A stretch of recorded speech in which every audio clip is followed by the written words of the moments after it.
Jasage de jeu de rôle on the go ce matin. Retour à la vie normale. T'allais porter les enfants à l'école. On avait été malades puis tout, fait qu'on avait comme juste rien fait pendant une semaine. Là, c'est le retour à la vie normale. Donc, c'est ça, c'est pas ça que je voulais vous dire de toute façon. Hein. En fin de semaine, j'ai assisté, oh oui, live, drette là, assis, à la Planque à Max qui faisait son premier podcast avec Alex qui parlait. Le gros sujet, c'était le Play de Vamp, justement, l'origine du Play de Vamp. Ça a été vraiment intéressant. Bon, vous pouvez aller sur la chaîne de Max pour aller écouter ça parce que c'est vraiment intéressant, c'est drôle, ça fait du bien d'écouter ça, tu sais. Les origines, comment ils ont passé, les étapes qu'ils ont faites à la création. Le Play a eu plusieurs sets de règlements, tu sais. Fait que c'est vraiment intéressant. Je vous dis d'aller écouter ça. Vous n'avez pas le choix d'y aller. Hein? Dominate va écouter le Play, le podcast. Mais par contre, avant qu'il enregistre, on a comme jasé un peu free for all, à qui mieux à brûle pour point, sans contrefaction, sans trop de coquille. Puis là, ben, il n'y aura pas de Play cette année. Tu sais, même si les sanctions COVID inutiles s'en vont, il n'y aura pas de Play parce que ça vaudrait comme pas la peine, dans le sens que, tu sais, l'été va être déjà avancé. Là, on va avoir comme une game, puis après ça, la saison serait finie, puis ça irait à l'année prochaine, tu sais. Fait que il n'y aura pas de Play, puis là, ça m'a comme rendu triste un peu. Tu sais, you know what I'm saying? J'ai vraiment hâte encore plus à l'autre année, par contre. Là, ça se peut plus, là, je veux dire, je me peux plus. C'est ça, c'est vraiment de la tristesse. Puis, ben, à l'opposé, je commence vraiment à sentir qu'on va pouvoir faire des games. Tu sais, j'ai installé une table dehors parce que, tu sais, t'es rime avec Petit Party, puis le premier ministre rime avec Ronde Pisse, fait que j'ai installé une table dehors, fait qu'on va pouvoir jouer dehors à l'ombre de mon gros zérable argenté laid, mais utile, tu sais, il va pouvoir me protéger des rayons du soleil pendant qu'on joue à l'abri de tout ça. Fait que ça va être plaisant. Fait qu'on va regarder. Là, je vous parle un peu de mes peurs, tu sais, parce que j'ai quand même deux joueurs qui sont un couple, tu sais. Puis eux, ils vont avoir non pas un, mais deux bébés. Ouais.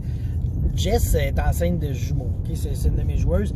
Puis ils ont déjà un enfant. Fait que là, ils vont en avoir trois, tu sais. Puis il y a Charles aussi qui est le père là-dedans, tu sais. Fait qu'il y a rapport, tu sais. Mais là, je fais comme, Chris, comment ils vont faire pour venir jouer avec nous?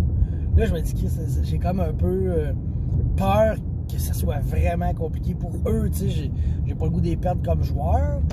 Mais en même temps, je sais que un enfant, c'est pas facile, tu sais, quand tu veux jouer à un jeu, un enfant autour de la table, là, tu sais, même Meredith ou Azari, là, je veux dire, nous autres, on peut pas jouer à un jeu de société ultra simple, parce que justement, quand il y a des enfants autour de la table, ben ça nous empêche de jouer, puis ils viennent essayer de toucher aux jetons, puis essayer de taper dessus, puis nous parler, puis ils vomissent, ils chient, puis ils font tout ce qu'il faut pour être un enfant.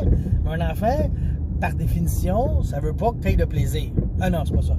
Un enfant veut pas que tu aies de plaisir sans lui. C'est ça. Fait que ça va être difficile, tu sais. Fait que là, je me demande, Chris, comment ils vont faire eux autres pour jouer avec nous, tu sais. Je veux dire, nous autres, déjà, on a des enfants, puis elles autres aussi, puis là, ça demande de l'attention, fait que là, je sais pas. Qu'est-ce qui va se passer avec toute cette histoire-là de famille qui grossit, puis de jeux de rôle qui rapetissent, disons ça comme ça, là.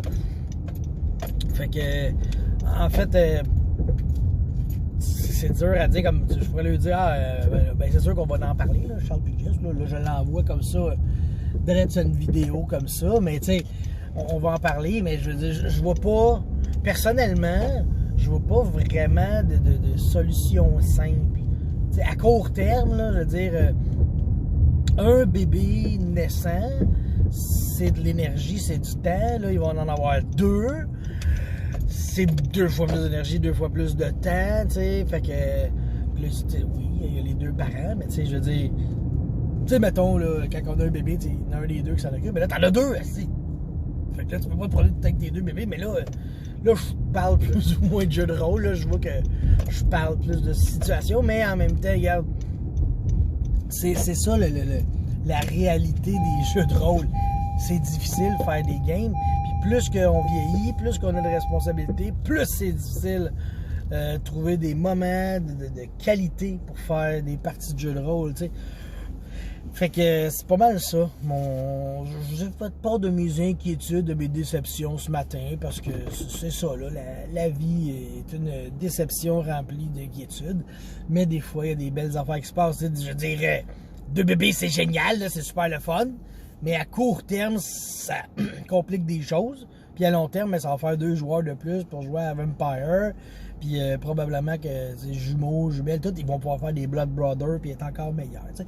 Bon ben, c'est sur ça que je vous laisse et on se reparle bientôt. Peut-être de quoi de plus édifiant et intéressant et intelligent. Là, un matin, je voulais juste parler. Bye!